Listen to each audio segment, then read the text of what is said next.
Tentang apa? Tentang masyarakat jaringan. Ada yang masih ingat apa itu masyarakat jaringan? Apa itu kan? Yang kuat. Ada yang masih ingat?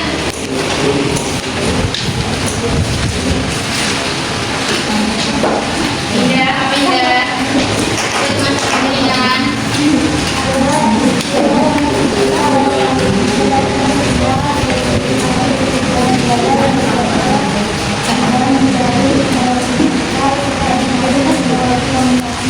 Ya, benar. Tapi lebih sederhananya lagi, masyarakat jaringan ini adalah struktur sosial yang terbentuk karena perkembangan teknologi informasi dan komunikasi. Nah, masyarakat jaringan ini punya ciri-ciri apa aja? Ciri-cirinya ada keterhubungan, akselerasi informasi, perubahan sosial dan ekonomi, transformatif, fleksibilitas, dan partisipasi aktif. Ada juga cara menangani atau mengatasi permasalahan dan interaksi di dunia digital. Nah, yang pertama itu kita harus memahami literasi digital. Jadi, Randy kan? Randy. Ya, kita harus memahami literasi digital. Yang artinya kita harus punya kemampuan membaca dan menulis dalam bentuk digital. Nah, literasi digital ini bentuknya banyak.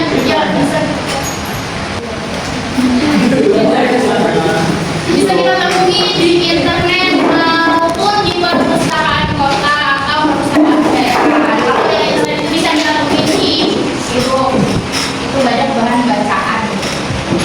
Yang kedua itu memahami penerapan ketika berinternet atau network di lingkungan internet. Entah itu saat kita berinteraksi dalam forum, mailing, atau maupun blog. Kalian juga bisa mau nulis blog itu dari website yang mau ditulis, kalian tulis cerita kalian, nama kalian itu di blog. Nanti banyak orang yang akses. Nah, selanjutnya ada prinsip interaksi digital menurut Weber. Itu ada 3 apa aja? Apa aja, Lena? Apa prinsipnya?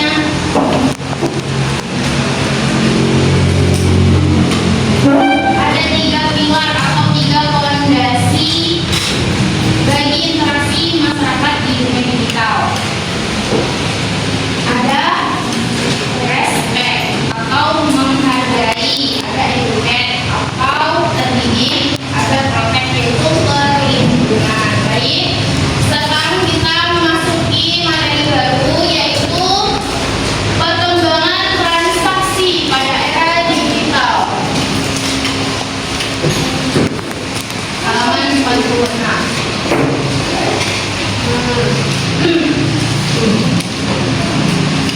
Apa itu transaksi digital?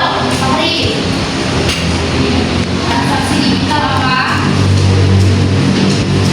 Proses transaksi menggunakan elektronik dengan model bank elektronik US maupun dompet elektronik terpenuhi dalam platform digital. Iya, benar. Transaksi digital ini atau pembayaran digital adalah proses transaksi yang dilakukan menggunakan uang elektronik dengan metode transfer bank, scan QR, maupun dompet digital atau dompet elektronik dalam platform digital. Nah, singkatnya itu kita bisa melakukan pembayaran melalui internet tanpa harus menggunakan uang secara fisik atau uang yang nyata yang biasa kita gunakan untuk jual beli.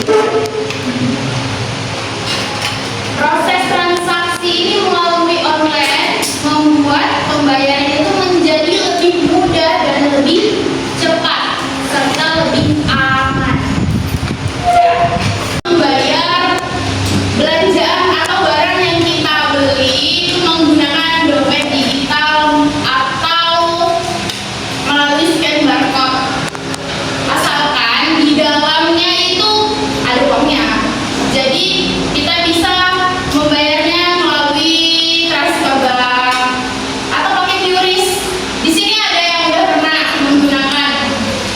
Kris, GoPay atau Dana, ada? Ada? Nah, itu memudahkan kita ketika kita tidak membawa uang secara fisik. Nah, kita bisa menggunakan aplikasi tersebut untuk membayar. Selanjutnya ada jenis-jenis pembayaran digital. Nah, jenis-jenis pembayaran digital ini ada banyak. Yang pertama itu adalah mobile banking. Mobile banking itu kita bisa menggunakannya tapi dengan cara kita mengunduh atau mendownload aplikasinya melalui Play Store atau Livin itu dari Mandiri. Sebelum kita menggunakan aplikasi itu, tentunya kita akan mendownload terlebih dahulu, terus kita mendaftar. Nah, setelah sudah terdaftar, kita bisa menggunakan aplikasi tersebut. Bukan hanya untuk mentransfer uang ke bank atau bank lain. Nah, setelah kita unduh atau download, terus kita sudah terdaftar di dalam aplikasi tersebut. Contohnya seperti Brimo ya, itu dari BRI, mobile banking dari BRI. Nah, di situ kita bukan hanya bisa untuk transfer antar bank atau ke sesama bank, tetapi di situ banyak sekali fitur-fitur yang dapat kita gunakan. Contohnya seperti kita bisa membeli pulsa atau membeli token listrik melalui aplikasi tersebut. Kita bisa top up Dana, kita bisa membayar tagihan dari Shopee, Tokopedia atau yang lainnya melalui aplikasi tersebut. Jadi aplikasi tersebut itu sangat memudahkan ya, apalagi di zaman sekarang yang semuanya itu serba canggih, serba menggunakan internet. Contoh ya, ini pengalaman ibu pribadi. Nah, jadi waktu hari Kamis kemarin kan kami itu kan baru. Ini ceritanya orang besok. Nah, jadi katanya nggak dari ngomong tes kak, bisanya itu pakai QRIS atau pakai kartu ATM. Jadi ada beberapa tempat atau beberapa toko yang dia tidak menerima uang cash, pembayarannya melalui dompet digital, melalui transfer. Ya, selanjutnya ada dompet digital. Dompet digital ini contohnya seperti apa?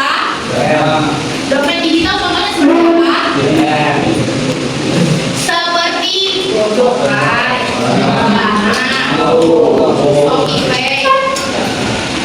Nah, itu tadi saat pengisian dompet digital ini kita bisa melalui mobile banking atau kita bisa top up di Alfamart kemarin atau di Blink. Selanjutnya ada kode QR. Jenis pembayaran ini menjadi digital yang sangat cepat dan efisien. Penggunaannya cukup melalui scanning dengan kamera terhadap barcode dua dimensi yang telah terhubung oleh data sistem keuangan tertentu. Jadi ada biasanya yang menggunakan barcode, nanti kita scan aja barcode-nya, terus nanti muncul, tinggal kita bayar. Ada pula dampak dari kemajuan teknologi terhadap aktivitas perdagangan. Nah, dampaknya itu ada yang pertama itu dampak positif. Apa dampaknya kan? Yang pertama pemasaran.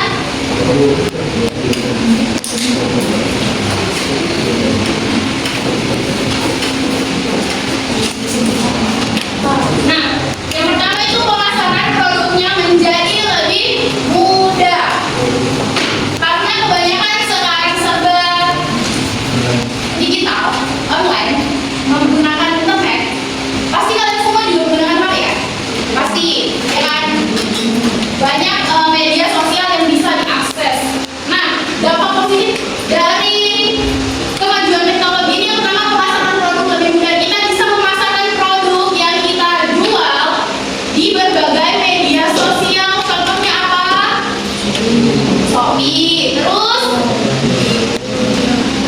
Tokopedia, TikTok, Instagram, Facebook yang jangkauannya luas karena semua kalangan menggunakannya. Dan yang kedua, layanan baru transaksi jual beli baru transaksi jual beli.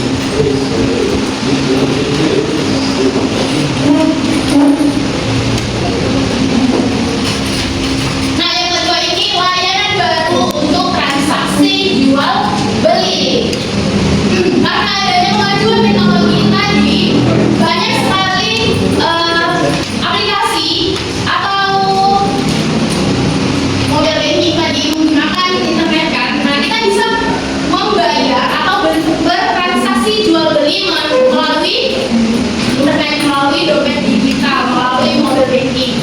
Itu adalah salah satu layanan terbaru yang memudahkan kita untuk melakukan transaksi jual beli. Produktivitas dunia industri lokal.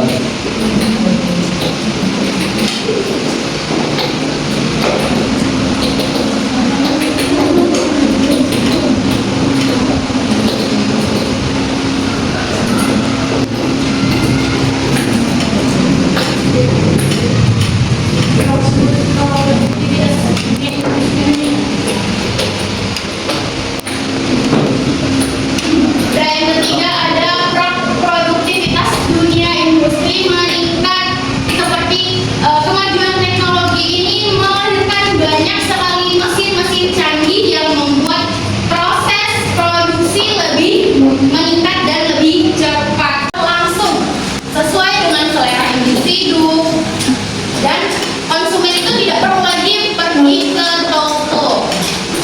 Bisa melalui aplikasi chatting, nanti konsumennya minta beberapa foto bisa dilihat langsung, jadi tidak perlu konsumen itu datang ke toko untuk melihat barang yang dia beli. Nah, selain dari dampak positif tadi, ada juga dampak negatifnya.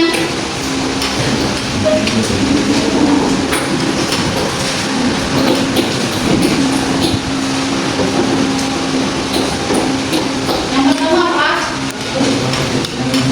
Semuanya dari transaksi jual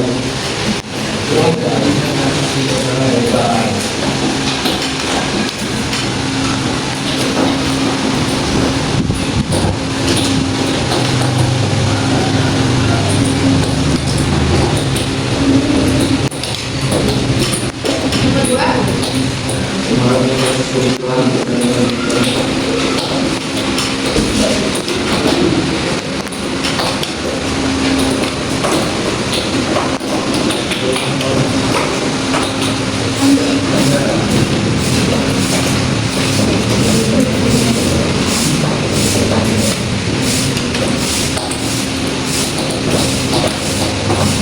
oke.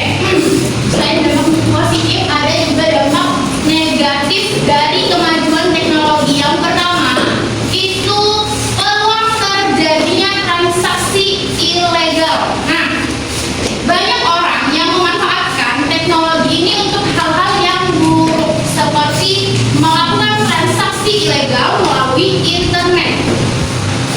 Jadi, internet ini membuka peluang besar bagi orang yang ingin bertransaksi secara ilegal karena kurangnya pengawasan dalam sistem internet. Contoh transaksi ilegal apa? Apa guys?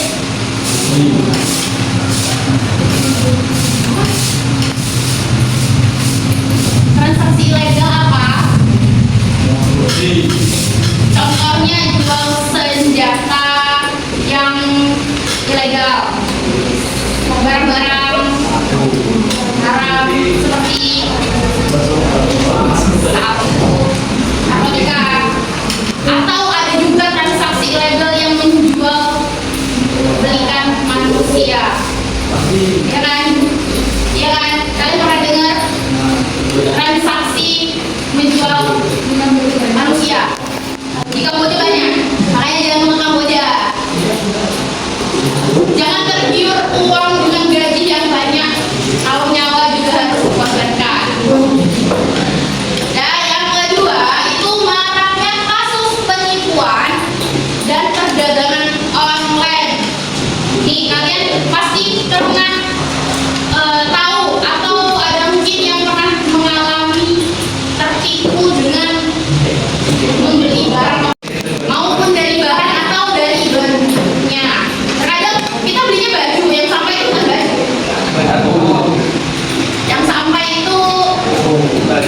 garap. Pengalaman ya, Pak Dir? Nah, ini dampak negatif dari teknologi informasi bagi perekonomian yang kini banyak terjadi kasus penipuan perdagangan online. Karena kenapa bisa terjadi penipuan perdagangan online ini? Secara tidak langsung, pihak penjual dan pihak pembeli itu tidak melakukan tatap muka atau pertemuan secara langsung. Penjual dan pembeli itu bertransaksi melalui internet. Coba ada yang bisa sebutkan apa saja jenis-jenis pembayaran digital yang bisa menahannya? Apa Pak Di? Nah, baik. Bensin, digital, UR. Iya benar Pak Di, boleh tepuk tangan.